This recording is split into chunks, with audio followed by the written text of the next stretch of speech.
నమస్తే. సామాన్యుడి చేతిలో సామాజిక అస్త్రం నెంబర్ 1 న్యూస్కి స్వాగతం. నేను రవీంద్ర.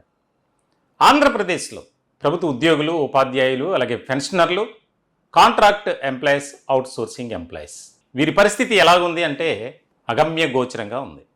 దీనికి సంబంధించి ప్రభుత్వం నుంచి రావాల్సినటువంటి బకాయిలు రాక దీనికి సంబంధించి ఎంతో ఇబ్బందికరమైనటువంటి పరిస్థితులను ఎదుర్కొంటున్నారు. మరి ముఖ్యంగా పెన్షనర్ల సమస్యలు అయితే అన్నీ కావు. దీనికి సంబంధించి పదే ఉద్యోగ సంఘాల నేతలు ప్రభుత్వానికి విన్నవించుకుంటున్నారు. చర్చల పేరుతో మీటింగ్లకు వెళ్తున్నారు. కానీ ఎక్కడా కూడా ఆ సమస్య అలాగే ఉంటుంది తప్ప పరిష్కారం మాత్రం కావట్లేదు. దీనికి సంబంధించి అంటే కూటమి అధికారంలోకి వచ్చి దాదాపుగా మరికొద్ది రోజుల్లో 2 ఏళ్ళు పూర్తి చేసుకుంటుంది. కనీసం ఇప్పటి వరకు కూడా ఉద్యోగుల సమస్యలను పరిష్కరించాలి, పెండింగ్లో ఉన్నటువంటి బకాయిలను పూర్తి స్థాయిలో చెల్లించాలి అనే ఒక ఆలోచన చేయట్లేదు అనేది వారి ఆవేదన. దీనికి సంబంధించి సామాన్యుడి చేతిలో సామాజిక అస్త్రం నెంబర్ 1 న్యూస్ ఎప్పుడూ కూడా సామాన్యుడి కష్టాలను గుర్తించి ప్రభుత్వానికి తెలియజేయడం, వాటి పరిష్కారం కోసం నిరంతరం పనిచేయటమే మా బాధ్యత. దానిలో భాగంగానే దీనికి సంబంధించి జనవరి 25వ తేదీన రిటైర్డ్ ఎంప్లాయీస్ సంబంధించి ఆత్మీయ సమావేశాన్ని ఏర్పాటు చేయడం జరిగింది. అనేక మంది అనేక రకాల సమస్యలు చెప్పారు, కన్నీటి పర్యంతమయ్యారు. అంతా ప్రభుత్వం దృష్టికి తీసుకెళ్ళాం. ఇలాంటి సందర్భంలో కూటమి ప్రభుత్వం స్పందించింది. తాజాగా 7,000 కోట్లు విడుదల చేసింది. అయితే ఇంకా పెండింగ్లో ఉన్నటువంటి బకాయిలు కొంతమందికి మాత్రమే చెల్లింపులు జరిగాయి కాబట్టి మరికొంతమంది ఎవరికైతే ఇంకా అకౌంట్లో జమ కాలేదో వారు నిరీక్షణతోనే ఉన్నారు. ఇట్లాంటి క్రమంలో ఇప్పుడు ప్రస్తుతం పనిచేస్తున్నటువంటి ఉద్యోగులకు సంబంధించి కూడా అనేక రకాల సమస్యలు ఉన్నాయి. వాటిని పరిష్కరిస్తామంటున్నారు. అధికారంలోకి రాగానే ఐఆర్ ఇస్తామన్నారు. పిఆర్సీ సంబంధించి ఒక స్పష్టమైనటువంటి ప్రకటన చేస్తామన్నారు. కానీ ఇప్పటి వరకు కూడా అలాంటి పరిస్థితి ఎక్కడా కూడా లేదు. ఇలాంటి క్రమంలో ఈ మధ్య కాలంలో ఫ్యాప్టో ఆధ్వర్యంలో Federation of Andhra Pradesh Teachers Organisation అంటే దానికి సంబంధించి ఆ ఫ్యాప్టో గొడుగు కింద అన్ని ఉపాధ్యాయ సంఘాలు పనిచేస్తున్నాయి.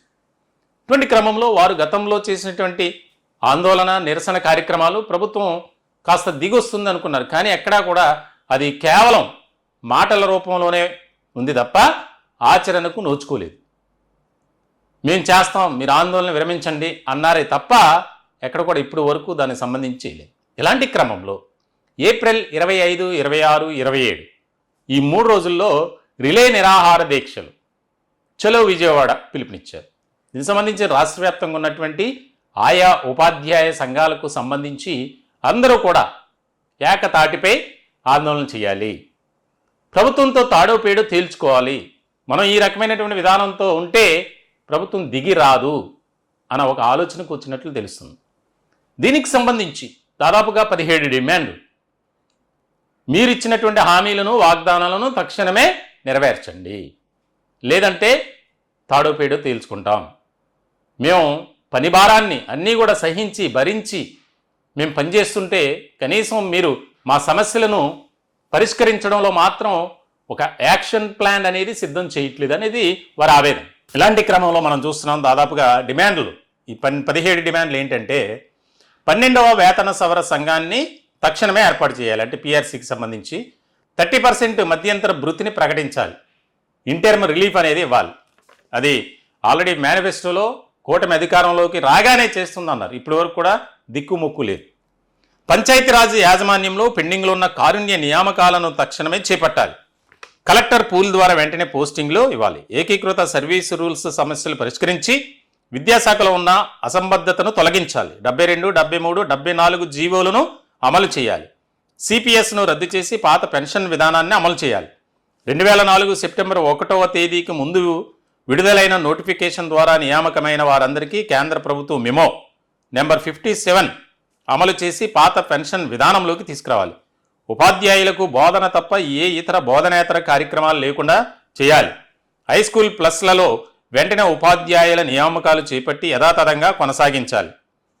ఇట్లా చాలా వరకు దాదాపుగా బదిలీల గురించి, వారు ఎదుర్కొంటున్నటువంటి సమస్యల గురించి 17 డిమాండ్లతో వారు ఇప్పుడు రోడ్డు ఎక్కబోతున్నారు.